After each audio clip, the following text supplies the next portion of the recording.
Picture this. You're working on a new .NET feature or project. You're excited about it, so you put together a beautiful PDF scope of work.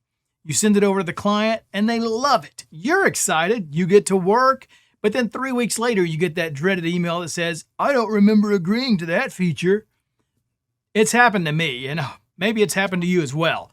The worst part is, I had no proof, no signature, no timestamp. Just an email thread that has a conversation missing that I clearly remember having. My name is Michael Jolly, and I'm the Bald Bearded Builder.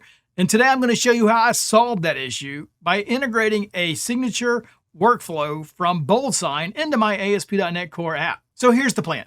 We're going to build a scope of work manager that allows us to build scopes of work, add deliverables to it, then generate PDFs. We'll use maybe an ASP.NET Core Minimal API on the back end and say a Vue3 front end, because why not? But then I'm going to plug in BoldSign. They are a developer-first signature workflow that we can embed into our application to add that signature workflow that's legal, signatures, timestamps, all the good stuff. And the best part is they've got a really nice API. And even better than that, I recognized in their docs they have an MCP server. And let me tell you, if I can get an MCP to do the work for me, you know I'm going to try that. But let's take a look at what I've got so far. You can check out, I've got this API in the front end folder. The front end is just a Vue3 application. Nothing fancy about this. You'll see a few components in there, nothing, a scope form to create a new one, a scope list. It's running on port 5173. And it's listening to my .NET New Web API over on port 5000. Now, there's nothing super fancy about this Web API. You'll notice we're like creating a SQLite database. We're going to use Entity Framework Core because it's just easy. We've got a PDF service that we've written, and that generates the PDF. That's a video for another day. We're not going to talk about that, but it creates a PDF. We have cores wide open because dev gonna dev. And then we've got some formatters in there. We got our database scopes in there, Swagger in there, whatever. We've got a couple of routes. We're going to create a map group in our Minimal API called scopes. And then, so everything will be under that, like API/scopes/whatever. And actually, there's not very much whatever there. It pretty much is going to be just RESTful, where it's get, put, post, all that kind of stuff. So we've got a map with an ID or a GUID that is just find it, get it back. It's the stuff you really it's meat and potatoes, Minimal API stuff, right? And of course, we're not following like all the best patterns and practices. We just want this thing to be ugly, let it run so we can create this stuff for clients and send it over. But then we've got a new scope of work. We've got a scope of work request, create scope request. We're going to say, this is just easy stuff. Like I normally wouldn't be writing in my EF context, in my Minimal API, I'd probably have some kind of other intermediary there, but for this, it works. The delete works. Then a get with the API, the PDF that will actually generate that PDF from the PDF service, and then just write it back out to us as a file to make it easy for us to view it. But let's jump over to our scope of work model. That's really the crux of this whole thing, right? And we've just got what you'd expect. The ID is just a GUID or a GUID or GUID. How do you say that word? I always say GUID. I think it's just like the default for me. But anyway, the client's name, the email, project name, description, a list of deliverables, timeline, price, created at. Status is kind of special. That's an enum. You look up here, we've got draft, sent, and signed. So draft is we're working on it.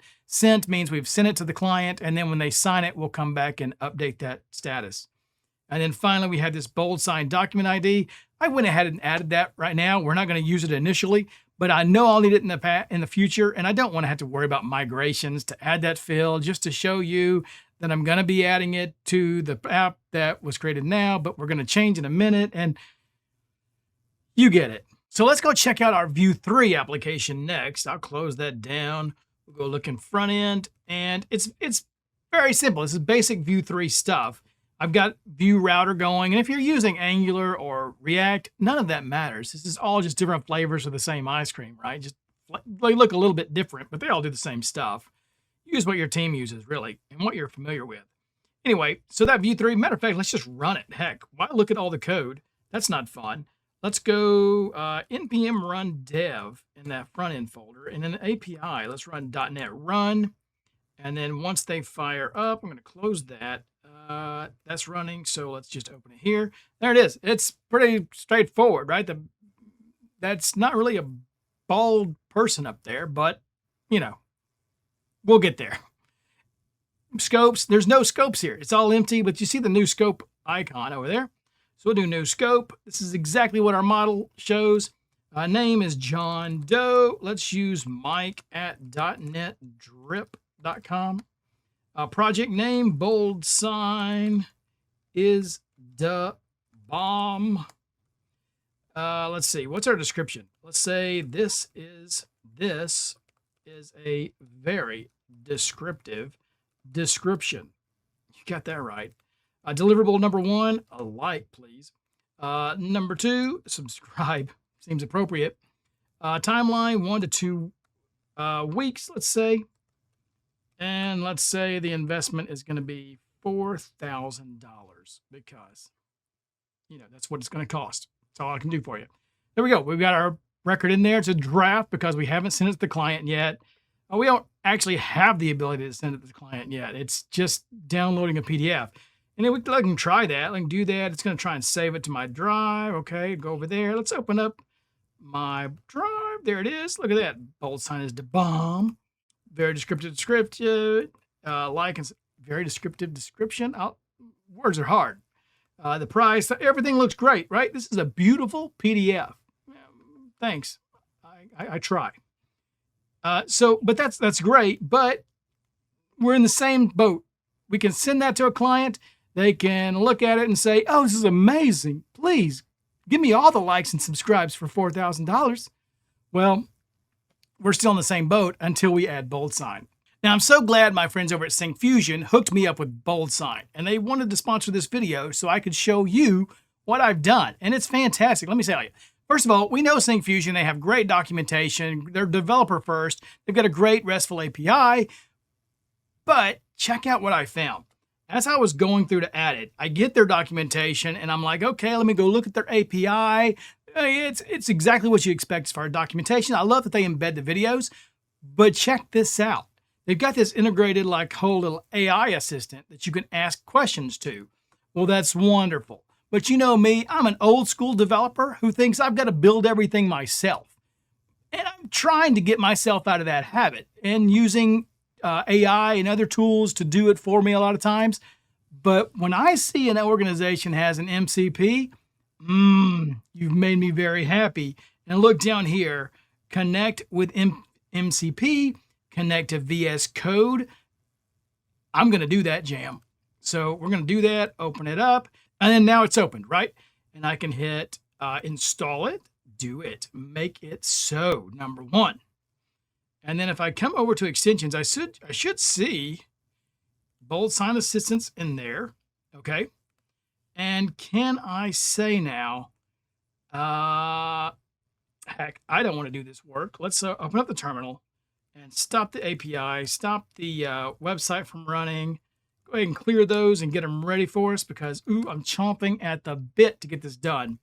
Let me open up a chat window, and I'm going to open up the code so we can kind of see it too. And let's say, let's use the BoldSign MCP to integrate a signing workflow into our .NET Core API and Vue3 front end. I want to be sure to put the signature spot on the same line where the signature spot is on the PDF, and also be able to see that PDF in the browser for the signing within the web app.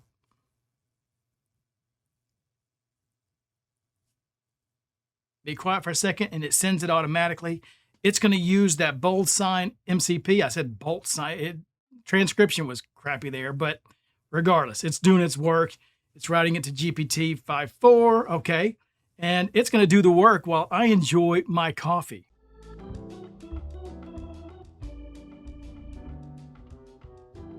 Tell me this is not the best part of using AI, is this stuff just happens and we just can chill.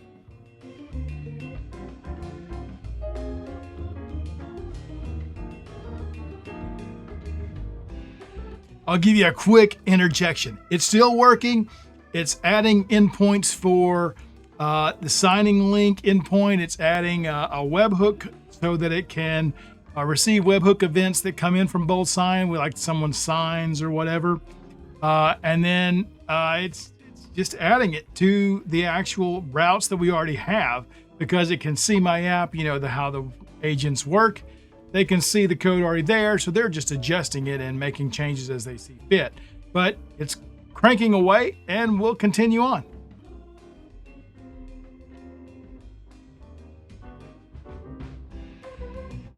Okay, so now that that's done, let's go check out what it did. Almost said the damage that it did, but I'm sure it's fixed it better than I did.